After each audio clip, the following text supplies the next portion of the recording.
But you have rejected millions of dollars in aid.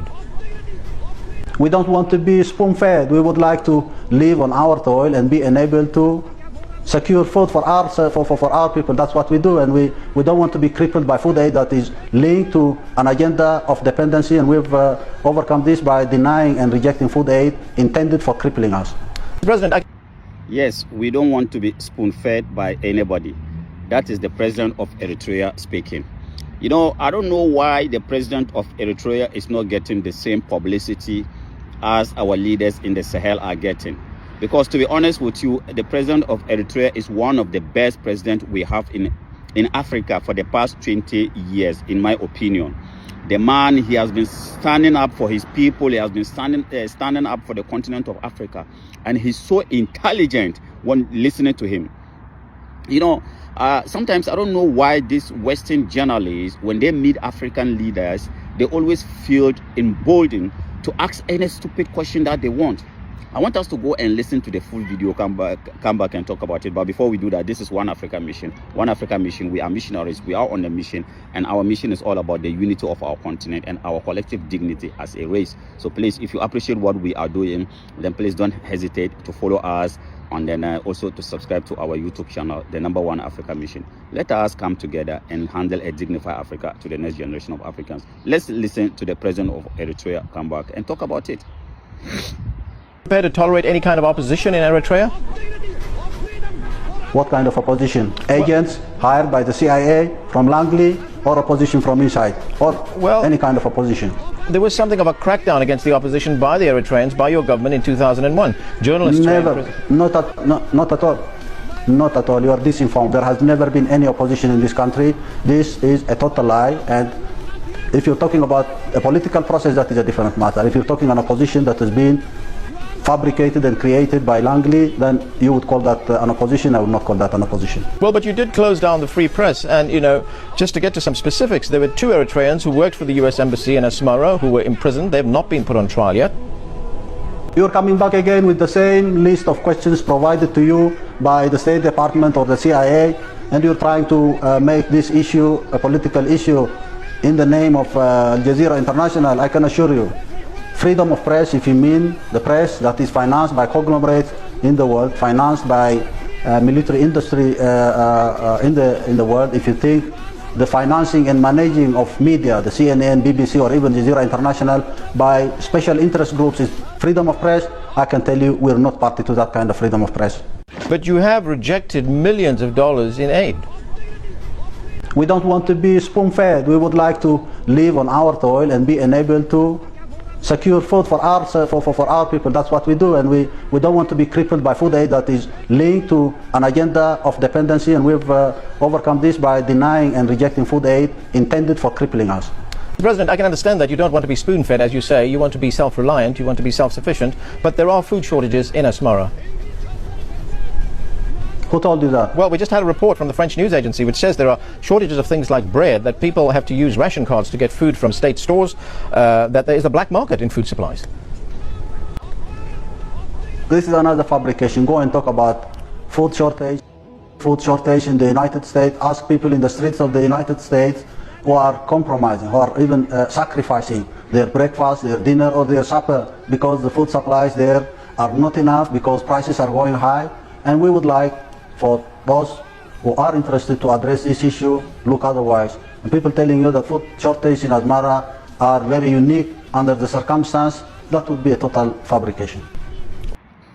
Yeah, so listening to the president of Eritrea, you realize that this journalist who is sitting in Doha, Qatar, Al Jazeera, he has the guts to ask an African leader talking about democracy, talking about elections, talking about opposition.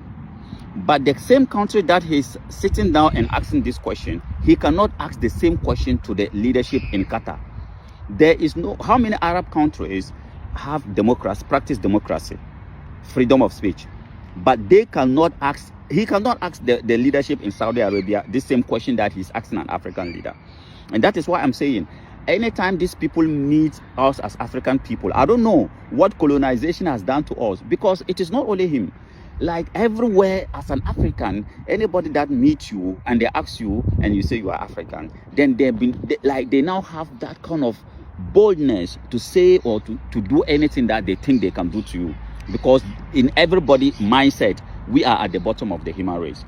So even when you are trying to argue, or when you are trying to kind of like stand up for yourself, sometimes people are wondered. They're wondering why are you not like others? Because this guy asking an African leader as to why he is not allowing opposition, he's not allowing democracy, elections and stuff like that. He is sitting down in Qatar. And then the people who are paying him to ask these same questions, they don't have democracy in their country. They don't have opposition in their country. They don't have freedom of speech in their country. How come he's not able to ask leadership in Qatar about why they don't have democracy, why they don't practice democracy, why they don't have practice freedom of speech, so-called freedom of speech, or have opposition? He cannot do that because he dare not.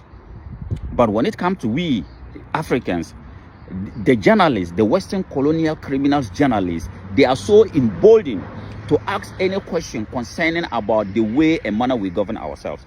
And it is not only that. The thing that pissed me off is when he's asking as to why the president of Eritrea is not accepting food aid. So as an African, like we are a burden. We become like a burden to everybody. He cannot ask Japanese as to why they are not accepting food aid from America. He cannot ask Americans as to why they are not accepting food aid from Germany. He cannot ask the British as to why they must not accept food aid, or they are not accepting food aid from Italy, Spain, Korea.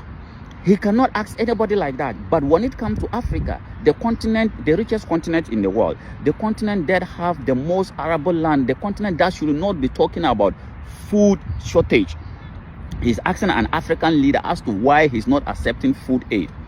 It doesn't just come like that. You understand?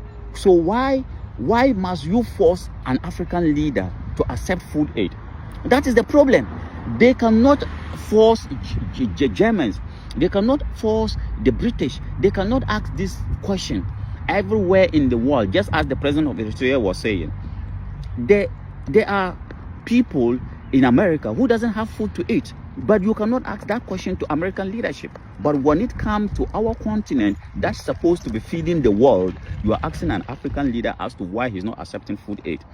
Because in their mindset, we are a burden to the rest of the world. We cannot feed ourselves. So, like, how dare you as an African to think that you can feed yourself, you can feed your nation. You don't have the right to think of feeding your own people. Because as an African, you are a burden to the rest of the world. So you must accept food aid. And then if you say you don't want food aid, then that means you like there's something psychologically wrong with you as an African to say I don't want food aid. Can you imagine the insult? Africans, when are we going to, honestly speaking, the president of Eritrea really need our support. As I said, everything that our leaders in the Sahel are doing today, that is making us so proud. We wake up every day in the morning, we are proud of what our leaders in the Sahel are doing. There seems to be a lot of noise here. We are proud of what our leaders in the Sahel are doing. The president of Eritrea, he has been doing this for many years. And then he is one of the few African leaders who have been doing this. And then the time has come for we to be giving him the same publicity just as other African leaders who are standing up for the continent of Africa are getting. I thank you very much for coming around. This is One Africa Mission. We are on a mission to free our continent from these colonial criminals. Thank you. We must unite now. We must have one army. We must have one currency. We must have one foreign policy. We must be united.